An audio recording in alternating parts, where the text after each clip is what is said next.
Today we have the pleasure, the honor to speak with Tanya Orr, who's actually in our community, who's very active in the community, who knows a lot about fostering and adoption. So, Tanya, I'm ready to get right in because there are two things I really want to know more about today. Okay. Okay. So, first of all, tell us, and Tanya is married to a wonderful man Wonderful. that I've had the pleasure of meeting, and I just adore just y'all union together and your love for everyone in this space. Yes. So I'm grateful for your friendship. So tell us a little bit about, no, let's start with how many years have you fostered and adopted, and what did that start like? So great question. Great question. So as the only child, I always knew that I wanted a large family. The interesting thing is I didn't know what the implications of having a large family would be. But in my fairy tale kid mind, I thought, okay, I'm going to have a large family. It's going to be fun, lively, active, and all that great stuff. So needless to say, I knew I wanted to adopt prior to meeting my husband. Okay. So when he met me, it was almost like this is what we're going to do. It was never, whether or not we have bio or don't have bio, this is what we were going to do. And he immediately jumped on board. I Yes, love that. And yes, I love that. Okay, yes, so your yes. mind was already made It up was, it was, before. it was already made up. And so, needless to say, we married in 2005 and we moved to Texas in 2006. We moved the summer of 2006. Mhm. And by November of 2006, we were already starting the adoption process. Wow. Serious. You were serious. And that was about a 3-year wait to be matched. Yes, very interesting. Oh, But that's another story for right. another Yes, day. because that did Uh, get to prepare for your yes, recent story, but yes, okay. yes. And so we got placed with a little girl, 7 years old. Actually, it was November of 2009. So it was Okay. 3 years exactly, Wow, that's November good. to November. And then consummation occurred in May of 2010. So that was Okay. the first experience kind of with the foster care world, if you will. Okay. And then from there, we took a break between 2010 and 2018 because we started the agency in 2016. Okay. Right. And then Mm-hmm. I'm seeing all the broadcast of all the beautiful babies coming through, and I'm going into the homes and I'm doing case management. Mm-hmm. And I'm like, oh my gosh. And my heart is Some dropping babies. for every single one. And then I go, and I bat the lashes at the hubby and I say, hey, let's do one more. And I tell him we're going to do a little boy. And I said, we're going to do one more. And that one more in 2018, when we started to Mm-hmm. foster, Mm-hmm. that one more ended up being seven Seven. more. Mm-hmm. So needless to say, we adopted 8, and I had one bio in 2008. So that was also in between the 2006 and the 2018 timeframe. So a lot going on So there. adopted. So what I'm so excited to get into are two wonderful things that I have the pleasure to hold in my hand and I'm going to keep, which are your books. Yes. I know that you come from an education background. Mhm. And you've always just loved to teach and instruct and love on children from a very young age, and met a man who agrees with that Yes. and who can do that as well. So, talk to me about, let's go with foster care 101. Yes. So Talk to us about this. Yes, so Foster Care 101 is actually the first book that I published. I did it Because in order. yes, Yay. you did. Okay. Because as agency owners, and when we have inquisitive minds come to Mhm. us and they want to learn more about the foster care adoption process, we find ourselves being like a recorder, right? There, you say the same things over and over and over again. And I remember having that thought. It would be nice if we had a manual, a booklet with the most frequently asked questions. And so, long story Oh. short, that transformed itself into Foster Care 101. So, whether it's new parents, existing parents, those Mhm. commonly asked questions or concerns that parents have, it's all there. Okay, Yes. And this is so, good. this is very similar to the information we present during orientation, but it goes Okay. a little deeper as it talks about some of the trauma related issues and Mhm. things that even experienced parents face while fostering. Okay, and I do know that you all, and this is copyrighted right in 2024. So Mhm. this is fresh. Yes, This is yes, good information. yes, This it is is. valid Mhm. information. It's information that that we can resonate with now. Yes. Okay, so talk to me about how this has helped the parents that you know of to kind of understand, because I see on the back, or you're a foster parent or considering becoming one. Mm-hmm. You know, so a lot of, you know, come to this journey for many different reasons, That's right. and they have tons of questions. Talk to me about two or three of those questions Yeah. that's frequently asked and how the book can help them. Yes, so I know one of the ones that's most interesting to me is a lot of times when parents are selecting an agency, and you probably Mm-hmm. experienced this too, some kind of way they're thinking the children are sitting right there in our office. Like if I go to this agency, I have access to this subset of kids. If I go to this agency, I Mm-hmm. have access to this subset. And they don't realize that honestly, it doesn't matter what agency you Right. choose. That's right. It's more so about the people that you'll be working with, right? Mm-hmm. And whether you feel connected, because this is an Right. invasive process in general.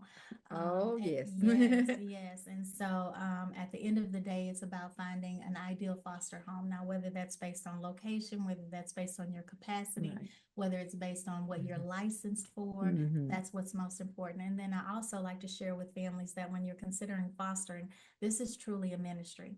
And the reality is that the majority of our parents come to us to adopt, like you mentioned Right. earlier. They want to either straight adopt or foster to adopt, right? So Yes. whether they're empty nesters and they still want to give back, but give back Mm-hmm. in the form of permanency, or whether or not they're suffering from infertility and they want to expand their family that way, Right. or whether they're looking for a playmate for their friend.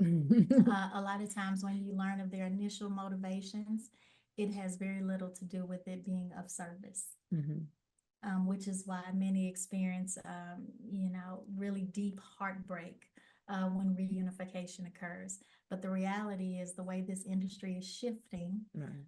reunification is more of a priority today than it's ever been. Mm-hmm. And even when you look at news articles, it talks about there being a 50% decline in just the number of removals. Right. And so, whether it's reunification with bio family or whether it's just strictly kinship, Mm-hmm. the goal is to have the kids with family. Right.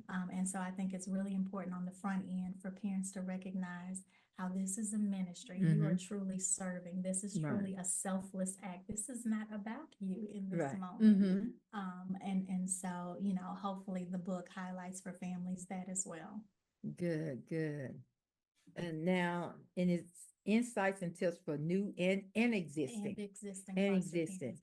And the reason why is because I think when parents go through the initial verification process, a lot of what's learned goes in through one ear and out the other. Mm-hmm. Because they always think their experience is going to be different. They always think it's different for Right. them. If you start talking about trauma related issues, or even if you just talk about developmental related issues such as autism and things such as that, ADHD, they automatically reflect on, well, my mama, cousin, sister, brother has autism, and I often help her watch him, and now that qualifies me to Right. do this job as well. So when you have initial or new parents, they come in thinking they have all the answers. It doesn't Right. matter what you say during that 30 hours of training. They automatically assume they have all the answers, or even if they have bio children, Mm-hmm. because they have parented their bio children, Right. that qualifies them to be a great parent for foster children. But you've never parented your bio children with 350 pages of minimum standards. It looks quite different, Wow. right? Yes, And so yes. that's why the book is for both the new and existing, because Okay. even the existing ones are naive because of whatever they see as what qualifies them. Or if you have a special education teacher, Mm-hmm. oh, I'm qualified Mm-hmm. because I teach children like this every day.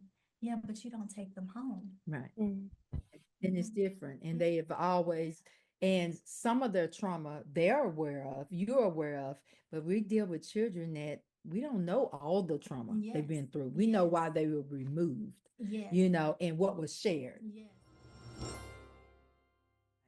And I love when right in chapter 2, you get into the emotional journey, understanding the child's perspective, Mhm. because we talk about a lot about why we Mhm. started the journey. Why are Yes. we fostering? And it's because of all those reasons you Mhm. just said, might it be really politically right or wrong. Mhm. It's for all those reasons because it was our driving point. But do we truly understand the child's perspective? Mhm. So talk to us about that perspective of a child. What have Yes. you Yeah. learned through your experience Mhm. personally and just from being able to place so many children in homes? Yes, and so I think that sometimes adults forget that children are just that, they're children. Hmm. And whether it's redirecting or disciplining a child or lecturing them, a lot of Hmm. times we can spend countless hours, saying, "Don't you understand? Do you see what I'm trying to teach you? I just want you to understand that everything that," and they're sitting there and they're looking at you with big eyes, but at the end of the day, they can only conceptualize based on a child's level. Right. And so I think sometimes we really have to take our adultness away from the Okay. table, That's a good. and remember what it feels like to have Hmm. been a child, right? And then recognize that they're just a child and they may be a child that's developmentally not even where they are based on their age. Right. And that is something to truly take into consideration. And actually not just take it to into consideration, it should be one of the main focuses Mm-hmm. is that the child, what is their perspective on coming into your home as a for the first time? Yes. How do you welcome them into your Mm-hmm. home? And I know that this book has to get into that Yes. and talks about how do you prepare your home for a child. Mm-hmm. And before all of that, and through that process, you mentioned and you labeled this process as being invasive. Yes. Talk to us about that because there might be some out Mm-hmm. there that's just considering, and Yes. they haven't started this paper process, Mm-hmm. and Mm-hmm. it's more than paper. It can be emotional, Yes. it can be challenging. Mm-hmm. Figure out. Wait a minute, I have to share all that. So, Mm-hmm. what do you mean by invasive? Yes. Let's prepare those that's out here, that is considering it and wanting to foster, to know if their agency is just being hard on them, Mm-hmm. or is this something that you ask everybody? Yeah, absolutely. And that's Hmm. another thing, in addition to parents thinking that we have the kids sitting in our office, I Hmm. don't know who would sleep with them overnight, but in addition to parents thinking we have the kids in the office, they also think that sometimes the application process looks different from agency to agency. Hmm. And the reality is that we're all licensed by the Right. Department of Family Protective Services, which means we're all responsible for following the child placing agency minimum Right. standards. That process is going to look very similar between application training and the home verification of the home Hmm. study process. And so that's extremely invasive. I always tell people if right now you can count on one hand how many visitors you had to your home each month, Hmm. that's going to go away. Or if you're the spontaneous couple that likes Hmm. to say, "Hey, honey, let's go," and da da da da da da, that's going to go away. Or if you consider yourself to be a private individual, Oh, that. that's going to go away because even the things that you think you're hiding on the front end, Hmm. it's going to Hmm. come out later Yes. because the kids have this glorious way of pulling everything out of you. So every trigger that you thought you had buried, Hmm. it's no longer buried. What happened? Right. You thought you had gotten over it, but No. no, it's still here, Hmm. present today. So it's a very invasive process. And I know sometimes people think that they can smart it the game, so to speak, sit Yes. there through that home study process and say, Oh, that "Oh, home I'm going to study. answer with one word responses or one No. sentence Hmm. responses, and I'm just going to keep it all in." It's going to come out one way or another. Even Right. if it doesn't come out today, it's going to come out in 2 years when you have that Hmm. investigation. It's going to come out. That's true. So it's a very, very invasive process. And so to me, I emphasize to families choosing agencies based on who you feel most comfortable with. Right. Sure. Because trust Mhm. is so important. It's Yes. vital Mm-hmm. in this entire process. You have to trust your agency. You Mm-hmm. have to be able to trust your case manager because this is a child's life. That's right. We're not putting cameras in your home. We have to trust you as Mm-hmm. well that Mm-hmm. what you're telling us is the truth Yes. and that you're being transparent. And I think that's a word that you have never experienced until foster Mm-hmm. care That's because you right. have to be very transparent in your life, what Mm-hmm. has occurred before fostering, Your stressors. your stressors, Mm-hmm. your own traumatic Yes. situations, you know, your relationship with your parents, Mhm. your siblings, and then we even go as deep into talk to your job, Mhm. your references, Mhm. you know. So when you're saying you're being called to That's foster, right. pray. Really. Pray that first of all, God send you to that right agency that you Mhm. feel comfortable enough in order to be transparent. Because the more transparent you are, the better your relationship with that child And the will better we be. can assist you. With and Mhm. placing that right child Mhm. into your home, Mhm. Mhm. You because if we're hiding things, we don't know what is which child is a good fit into your home. That's Yeah. right. I wanted to make a comment. It was something you said a little bit earlier, which I just feel like I want to drive it home a little further, is that you were talking about how parents go in believing they're going to be prepared, that they have this set of experiences and this set of skills, and that they're going to know how to take care of these kids. And what's so interesting, and I feel like we all fall into that trap. You know, I fell into it with my own children, that I had my first and I thought having the second was going to be this. And I That's true. thought, this is what I can expect and this is how it's going to be. And when our second got here, he completely turned our world upside down. He broke me. I mean, and I'm not exaggerating. He Mhm. completely broke me. And so even with our biological children, you know, doesn't matter how many you have, you start at zero. You know, you Correct. start at zero, they're starting at Mhm. zero. So even more so with these kids who have had these traumatic life experiences, they've already lived more than most adults. You Mhm. know, everyone is starting over, and sometimes for them they're starting over multiple times. And so it's just coming with a sense of a deep sense of humility. Mhm. I think it, you know, and it's said all the time, it takes a very special person to adopt, it takes a very special person to foster. And it's very true, because and it's there's nothing to be ashamed of there. Realizing that me and my husband weren't a good fit for fostering was just, you know, we prayed about it, we considered it, and knew it wasn't right for us. And I don't feel any guilt or shame in that. It would be wrong to pursue something that you weren't a good fit for, Yeah. and pushing a calling on yourself that God didn't have for you. So Mhm. it's just realizing that there's so much humility that has to be involved in what you do, because when we come from a place of humility and grace and submission, we're able to love a much more pure love, I Yes. think. And it's just it's hard, it's so hard. It's really easy to tie it up and make it sound nice, but it's hard. um yeah, anyway, I just wanted to make that comment. Well, and I'm glad you said that, because Mhm. I think even as agencies, when we're vetting families on the Right. front end, we look for that. We look for their flexibility. We look for their Mhm. openness. Mm, Those families that tend to be really aggressive and assertive throughout the application process, that gives you some insight into what you're going to deal with even once they're Mhm. licensed. And one thing that you brought out, Sam, and I'm glad you did, is that about that guilt mm, of just feeling that if you decide not to foster, mhm, should you feel guilty or not? Mm-mm. No.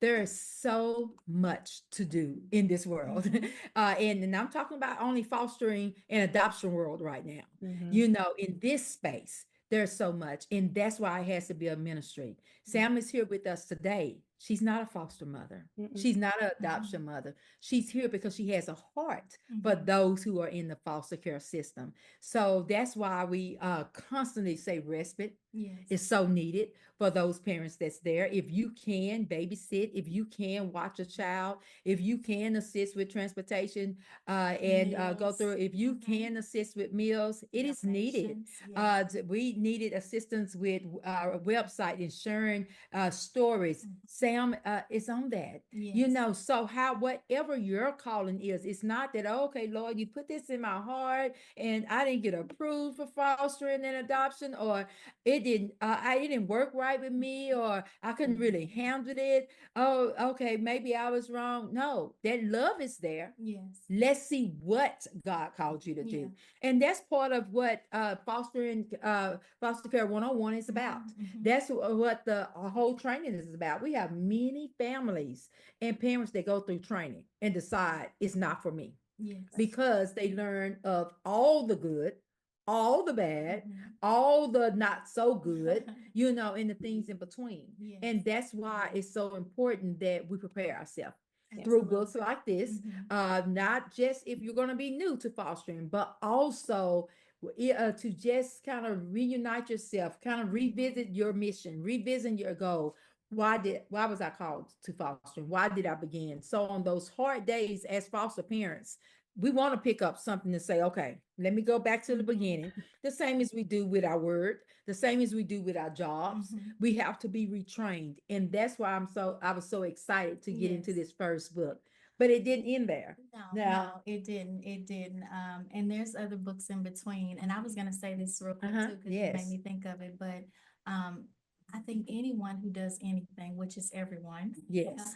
has something to give.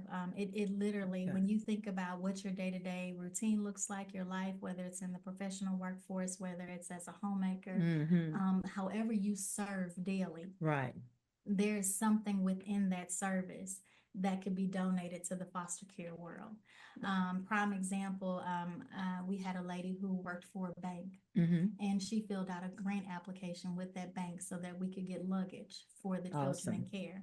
So she used her professional skill set within the context of who her employer was to deposit into the foster care world.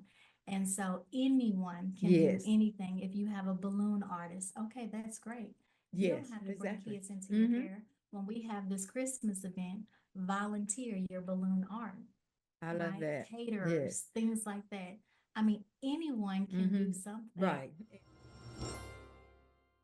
Child. But if you have a heart for fostering and adoption, and those who unfortunately have to move around a lot, then this space is very much needed. You know, and wait a minute, parenting isn't personal? Yes. Explain that to me. Before we open the book, what does it mean? Parenting isn't personal, reclaiming your identity and joy in the journey of parenthood. Yes. Okay, yes. I need an explanation. So we're gonna fast forward to now. I have 9 children. Oh, okay. And you know, it's interesting. There's so much to say, but I'll just start here with the oldest 2. Okay, so you have one that may choose a more challenging path, right? And then you have one that chooses the traditional, whatever normal is, path, right? And I noticed with one, when this person is in isolation, it's like, oh my gosh, you're doing such a great job. You know, you are a phenomenal mother. You know, you've done an incredible job. Look how da da da da da da da da da. And then you have the other in isolation who may have chosen a different path. And it's just, oh, you don't get the praise that you received with the initial, right? Right. And so I think there's just a couple of circumstances and events that have occurred over time where you start to realize that, again, kind of like foster care 101, this isn't about me. Right. And so I think that one of the biggest hangups that parents have, and it doesn't matter if you're foster, adopt, or bio, is that they internalize all of their children's actions. Children's actions and outcomes define whether or not they were a good parent or a bad parent, but I was the same parent. Right, the same parent, right? So I'm sorry, let me just get this right. I was good and great and such a gift over here, but over here I'm just, right? Her. Or you know, like, oh, I was the same parent. And so this book is literally about separating yourself from the choices that your kids have made. And you know, I remember sitting on the couch with my children because we have our conversations. You know, we sit on our L-shaped couch and we have these discussions. And I told them, I said, you know, at the end of the day, any question that we have in terms of how to live, right, according to His Word, God has given us a rule book, and that rule book is what we refer to as the Bible. Right. So in case you want to know how God would like you to respond, or like the bracelet used to say, what would Jesus do? Right. In this circumstance or this circumstance, you get out His rule book. And then I said, but let me tell you the beauty of God. He gives you His rule book, but He does not cuff your hands to do any of the rules. I mean, He gives you a choice. He says, my son, my daughter, this is what I would ask of you. But at the end of the day, you get to choose, right? And your choosing does not determine whether or not He's a good father or a bad one. And so I bring that down to our earthly realm, right? To say that I have told you what my rules are. I have told you what my expectations are. Mm, But at the end of the day, you get to choose. Mm. And your choice does not define whether I was a good mother or a bad mother. right. Wow. And so the book just really separates That's or good. stresses the importance of not letting your children's actions define who you are Mhm. and the quality of the type of parent you are. That's And good. really just redefining Mhm. what is a good mother, Right. what is a good father. And then aside from that, also not forgetting yourself. Mhm. Um, you know, in this whole gentle parenting era, everything is about the kid, like we talked about before. Like, how does Right. the kid feel? Right. Why did little Johnny do that? You Mhm. know, don't look at his actions, look at what triggered him to behave that Right. way, Right. and look at it objectively, not Mhm. subjectively, right? And the That's book talks good. about objective and subjective Yes. parenting. And Awesome. so everything is about the kids' feelings, but I think it's important to also consider our feelings. Mhm. Mhm. And I think the same way we step down to our children's level and say, hey, I care about the way you feel. What made you respond that way? I think we should also teach our children to care about the way we feel and what Mhm. made us respond that way. It's called reciprocity. And I Mhm. feel like everything that we do in parenting, it's a one-way thing. You know, the parent gives selflessly, Mhm. and the Yes. parent and the children literally think that is Take it normal. selfishly. You know, like, yes, I like that. I know we give selflessly, Right. they take it Selflessly. selfishly, Mhm. and Yes. it ends up being the bar of Mhm. what is normal and what is expected. And if you do Right. anything less than be Mhm. selfless, Right. then you are not a good parent. But in my household, we do different things differently. Mhm. Your feelings matter, but mine do too. Right. And that's good because that's Mhm. just teaching Yes. them how to treat others. Teach it, And that's in the book yes, as well. yes. You know, and I always express to my children that I have a responsibility to God. Mm-hmm. Mm-hmm. You're not going to like everything I say and do, Yes. but I have to answer to God. Yes. And because He chose me to be your mommy, Yes. then I take my job so seriously that I'm going to do everything that I feel He wants me to do and instructs me to do.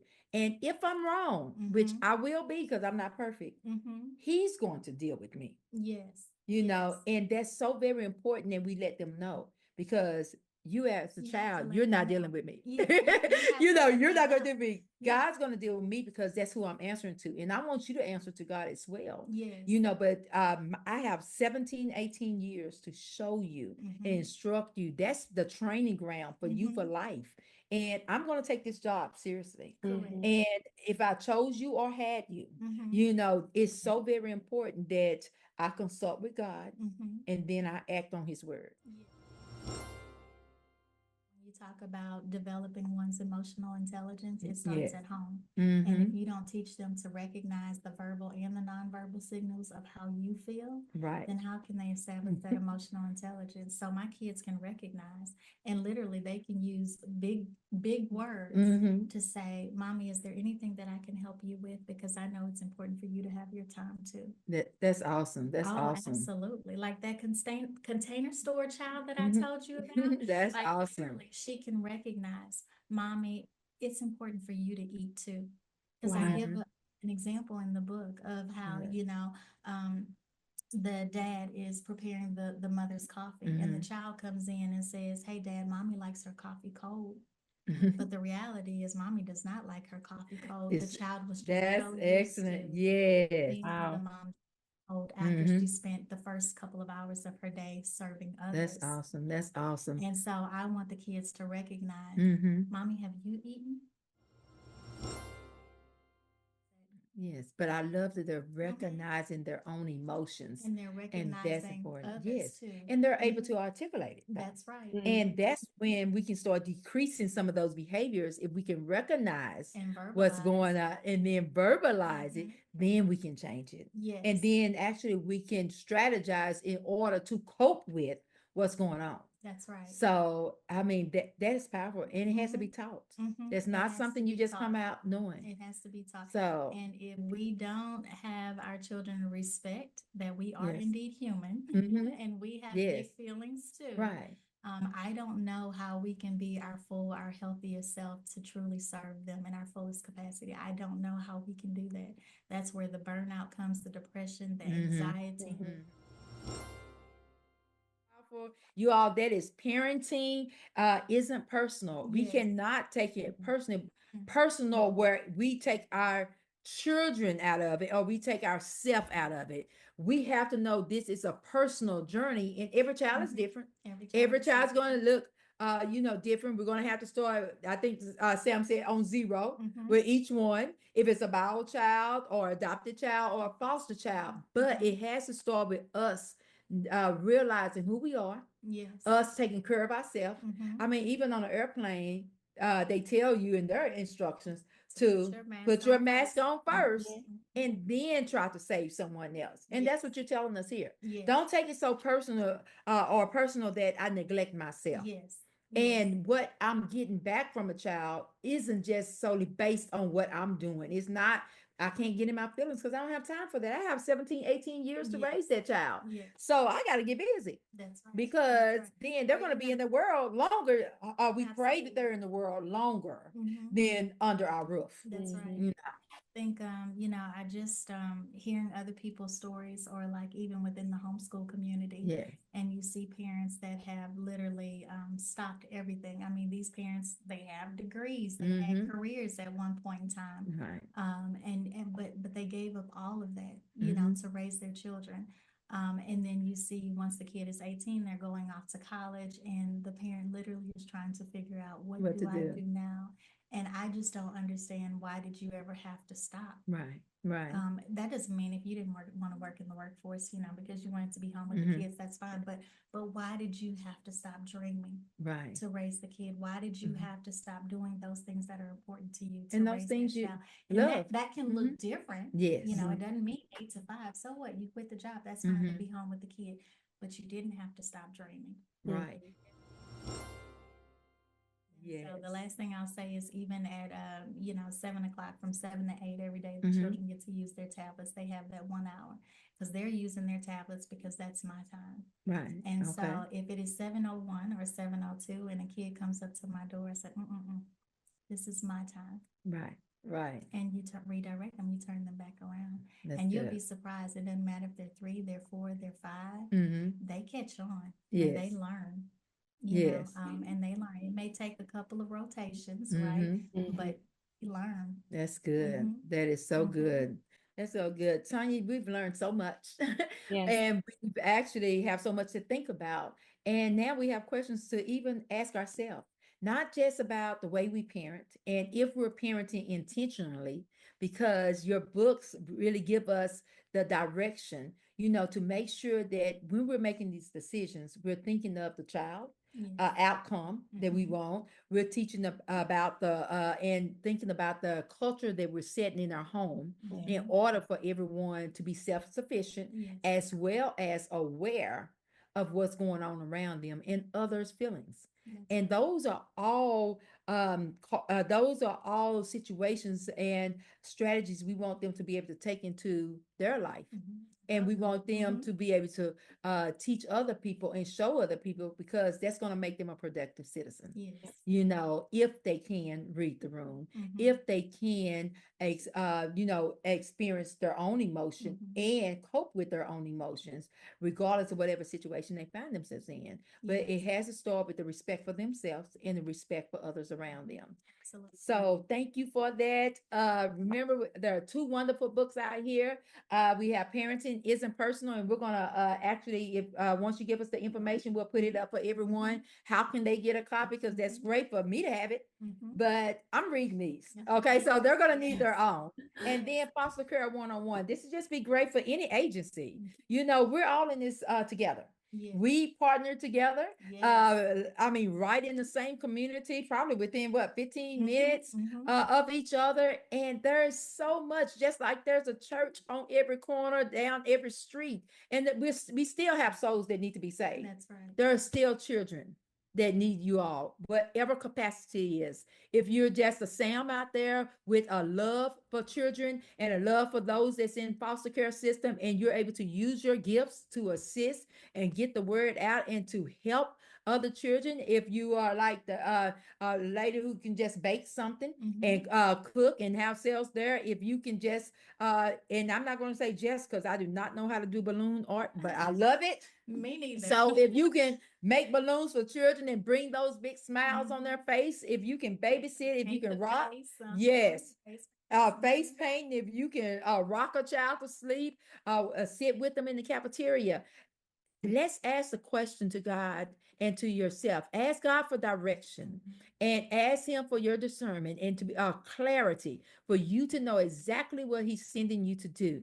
But ask yourself, what can I do with this love that I have, this yearning that I have, and that's been sitting there settling into my soul? What can I do to help children in?